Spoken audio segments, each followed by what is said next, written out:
Hello everyone, welcome to learning twist. तो यह है क्लास 7 सोशल साइंस का chapter number 4 new beginning cities and states. इसका जो पार्ट 1 और 2 है वो चैनल पर जा चुका है, लिंक आपको मिल जाएगा उसका डिस्क्रिप्शन बॉक्स में। तो चलिए आज हम इसका पार्ट 3 शुरू कर रहे हैं। इसमें आएगा जो टॉपिक आएगा वो आएगा द वर्ण जाति सिस्टम। वर्ण और जाति सिस्टम क्या था। तो we saw earlier how human societies grew more complex with the rise of civilisation. हमने पहले देखा कि कैसे सोसाइटीज़ बनी, जो सिविलाइजेशन थी, सभ्यता जब हमारी आई, तो जैसे सिविलाइजेशन का राइज हुआ, सभ्यता आई हमारी, तो कैसे सोसाइटीज़ बनी। Whenever this happens, a society organize itself in several groups। जब सोसाइटीज़ में सभ्यता जब बनी, हमारी सोसाइटीज़ बनी, तो क्या हुआ था, जो जो लोग थे जो सेवरल ग्रुप्स में बढ़ गए थे। लोगों ने अपने आप को एक ग्रुप में बांट लिया था। ऑक्यूपेशन और सम अदर क्राइटेरिया, जैसे उनके कुछ अलग क्राइटेरिया थे, उनके जो ऑक्यूपेशन थे, जैसे कोई कुछ कार्य कर रहा है, कोई कुछ काम कर रहा है, उस हिसाब से उन्होंने सबने अपने आप को एक ग्रुप्स में बांट लिया था।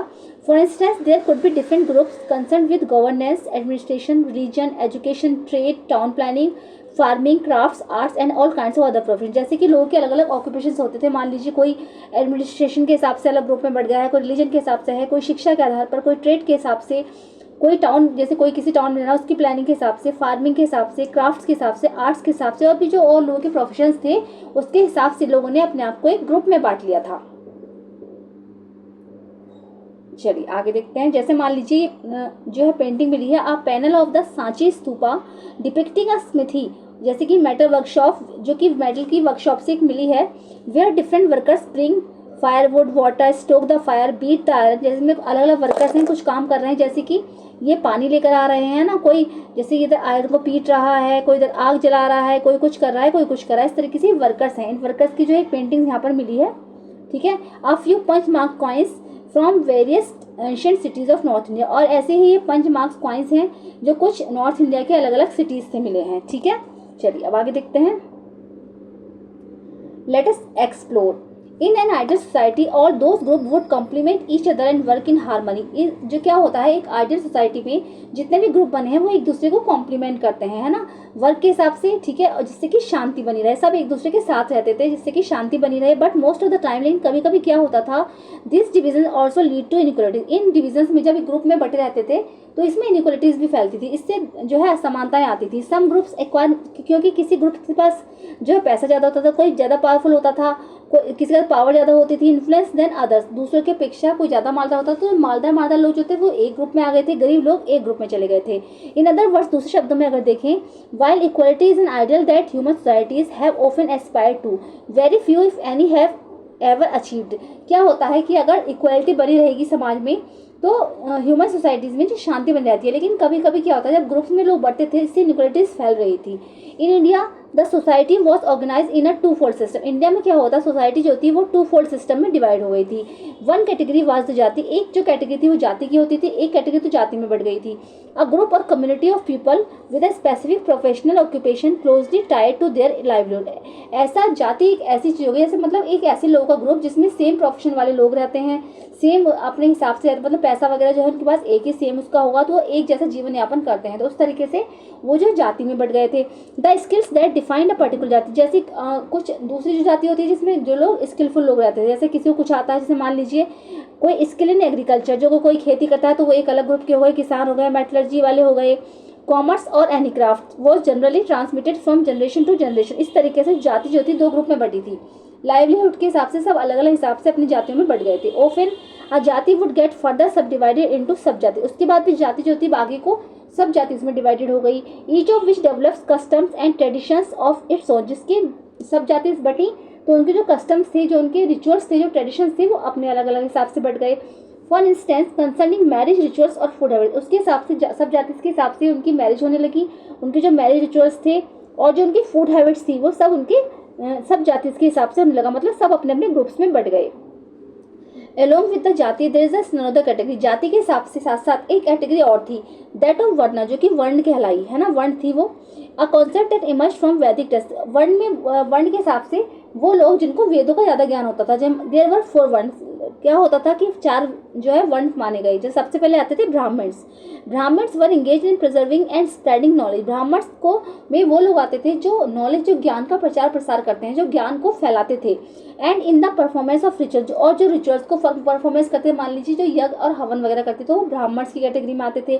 फिर होते थे Kshatriya, were expected to defend the society and the land, जो कि हमारी सोसाइटी की सुरक्षा करते थे और हमारी धरती की सुरक्षा करते थे। And to engage in warfare if necessary, और जरूरत पड़े तो वो युद्ध वगैरह भी लड़ सकें, उसमें क्षत्रिय आते थे। फिर आते थे Vaishyas. Vaishyas were suppose to increase the society's wealth through occupation of trade. Vaishya में क्या होते थे, वो लोग आते थे जो समाज को पैसों से हेल्प कर सकें, जो कि मतलब उनके यहाँ क्या होता था, व्यापार होता था, बिजनेस और एग्रीकल्चर उनके यहाँ होता था। फाइनली शूद्र, उसके बाद लास्ट पे आता था शूद्र।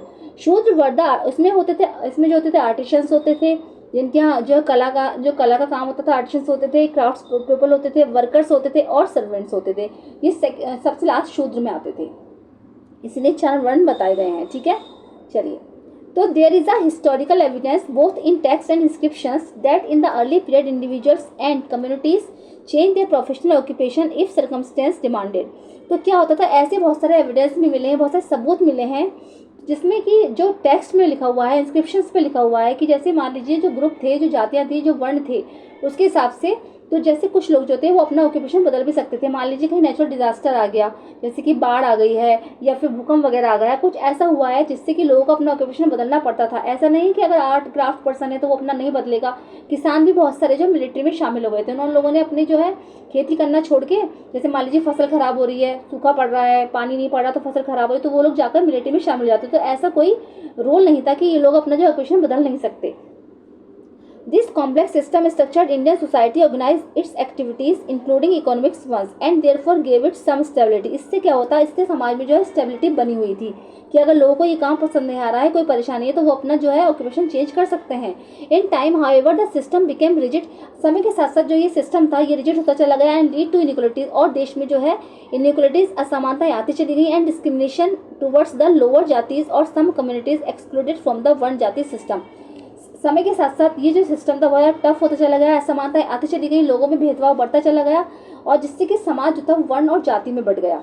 This process will be studied in a higher grade, जो कि आप हायर क्लासेस में ये प्रोसेस पढ़ोगे। द वर्ण जाति system has had a deep impact on Indian society and generation of scholars have studied it's countless aspects. वर्ण जाति सिस्टम ने जो हमारे समाज में जो भारतीय जो समाज था उस पर एक डीप इम्पैक्ट डाला, जो गहरा असर डाला। There is a broad agreement that the system was significantly different. इसमें एक बहुत बड़ा एग्रीमेंट था जिससे कि जो सिस्टम था जो पूरी तरीके से डिफरेंट था। In earlier periods and become more rigid. पहले क्या होता था, पहले जो है लोग अपना प्रोफेशन चेंज कर सकते थे, जैसे मान लीजिए कोई नेचुरल डिजास्टर आ गया, कुछ कैलामिटी हो गई तो बदल सकते थे, लेकिन बाद में जो ये सिस्टम था ये समय के साथ साथ बदलता चला गया, लोगों में जो है असमानताएं आती चली गई। जैसे जैसे ब्रिटिश सरकार आई, जब ब्रिटिश रूल चल रहा था उसके समय पे तो बहुत ज़्यादा इनइक्वालिटीज़ थी कि जो शूद्र हैं वो शूद्र ही रहेंगे, ये सब नहीं कर सकते हैं। देखा होगा आपने, छुआछूत की भावना जो थी उस समय बहुत ज़्यादा फल फूल रही थी। लेट अस ऑल्सो कीप, देखा क्या होगा, सॉरी, आपके बड़े बूढ़ों को पता होगा या फिर जो है आपने क्लासेस में कुछ में पढ़ा होगा तो आपको समझ में आएगा। Let us also keep in mind that while varna jati has been an important mechanism at work in Indian society. भारतीय समाज में वर्ण जाति सिस्टम जो था बहुत बुरी तरीके से फैला। It is not the only one, there have been many other, some of the which we will explore later. ऐसा नहीं कि यहीं पर था, बहुत सारे देशों में भी जो है ये फैला, जो कि आप आगे क्लासेस में पढ़ोगे। Specially in the theme our cultural heritage and knowledge tradition, specially एक थीम भी बन गई थी और हमारा कल्चरल हेरिटेज और नॉलेज ट्रेडिशन, उसके हिसाब से जो ये सिस्टम था वर्ण जाति सिस्टम बहुत ज़्यादा पॉपुलर हुआ था। डेवलपमेंट एल्सवेयर इन इंडिया, अब इंडिया में तो ये सब हो रहा था, बाकी के देशों में और क्या हो रहा था। In this first millennium BCE important communication routes opened up for purpose of trade, pilgrimage, military campaign etcetera. तो बहुत सारे जो ट्रेड रूट्स भी बने कम्युनिकेशंस के लिए, जैसे कि व्यापार के लिए बने थे, पिलग्रिमेज तीर्थयात्रियों के लिए बने, मिलिट्री कैंपेन्स हुई थी। 2 रूट्स बिकेम वाइडली यूज, 2 जो रूट्स थे वो ज़्यादा जो फेमस हुए and are often mention in the literature, जिनका कि लिटरेचर में ज़्यादा मेंशन है मिलता है। उत्तर प्रथा एंड द दक्षिण प्रथा, 2 रूट्स ज़्यादा पॉपुलर हुए, कौन कौन से, उत्तर प्रथा और दक्षिण प्रथा। The first connected the north west regions in the Ganga, जो कि पहला वाला जो रूट है वो नॉर्थ वेस्ट रीजन्स को कनेक्ट करता है गंगा प्लेन से all the way to eastern India. The second started from Kaushambi, second जो है कौशाम्बी से स्टार्ट होकर देन अ कैपिटल ऑफ